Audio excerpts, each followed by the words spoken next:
नाग का वरदान। गोगा जी बचपन से ही साहसी, निडर और अत्यंत पराक्रमी थे। गांव के बुजुर्ग भी उनकी बहादुरी और बुद्धिमानी की प्रशंसा किया करते थे। एक दिन की बात है, गोगा जी अपने दोस्तों के साथ जंगल में खेलने गए। घना जंगल था, जहां आमतौर पर बच्चे जाने से डरते थे, लेकिन गोगा जी के लिए डर शब्द का कोई अर्थ नहीं था।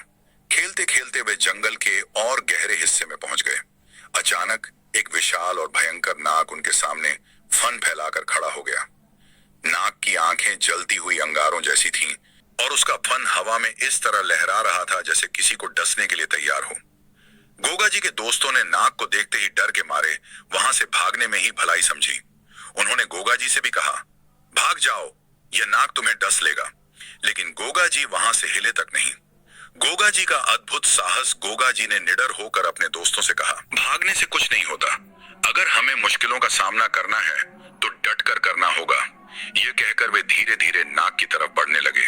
उनके चेहरे पर न डर था, न घबराहट। हर कदम बड़े ही धैर्य और सतर्कता के साथ रखा, मानो उन्हें कोई अनजान शक्ति मार्गदर्शन दे रही हो। जब गोगा जी नाग के करीब पहुंचे तो नाग अचानक शांत हो गया।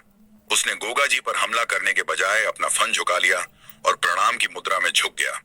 फिर नाग ने कहा, हे साहसी बालक, तुम में एक विलक्षण गुण है जो साधारण लोगों में नहीं होता।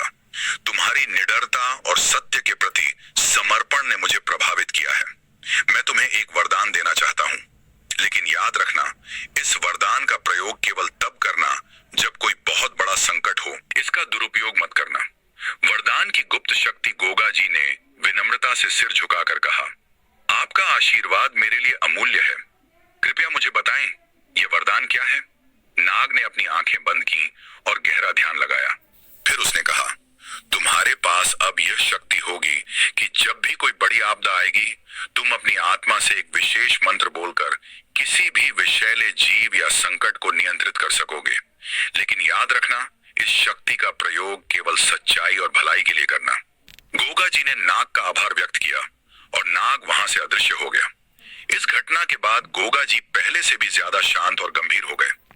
उन्होंने कभी भी किसी को इस वरदान के बारे में नहीं बताया, क्योंकि वे जानते थे कि शक्ति का गलत उपयोग सब कुछ बर्बाद कर सकता है। वर्षों बाद वरदान का प्रयोग, समय बीतता गया और गोगा जी बड़े हो गए। वे अपने गांव और आसपास के इलाकों में वीरता और न्याय के लिए विख्यात हो गए। एक दिन गांव में एक भयंकर संकट आ पड़ा। जंगल से निकलकर एक विशाल और जहरीला नागिन गांव में घुस आई। उसका विष इतना प्रबल था कि उसकी छाया से भी लोग बेहोश होने लगे। कोई भी उसके सामने जाने की हिम्मत नहीं कर पा रहा था। गांव में कोहराम मच गया। लोग भयभीत होकर अपनी जान बचाने के लिए इधर उधर भागने लगे। गोगा जी ने स्थिति को देखा और तुरंत समझ गए कि अब वह समय आ गया है जब उन्हें अपने बचपन में मिले वरदान का प्रयोग करना होगा। उन्होंने मन ही मन नाग द्वारा दिया गया मंत्र याद किया और अपनी आंखें बंद कर गहरी सांस ली। फिर उन्होंने पूरी श्रद्धा और साहस के साथ वह मंत्र बोला। जैसे ही मंत्र पूरा हुआ, वह नागिन शांत हो गई। उसने गोगा जी की ओर देखा और अपना फन झुकाकर जमीन पर लेट गई, ठीक वैसे ही जैसे बचपन में वह नाग झुका था। नागिन ने एक बार भी गोगा जी पर हमला नहीं किया और चुपचाप जंगल की ओर लौट गई।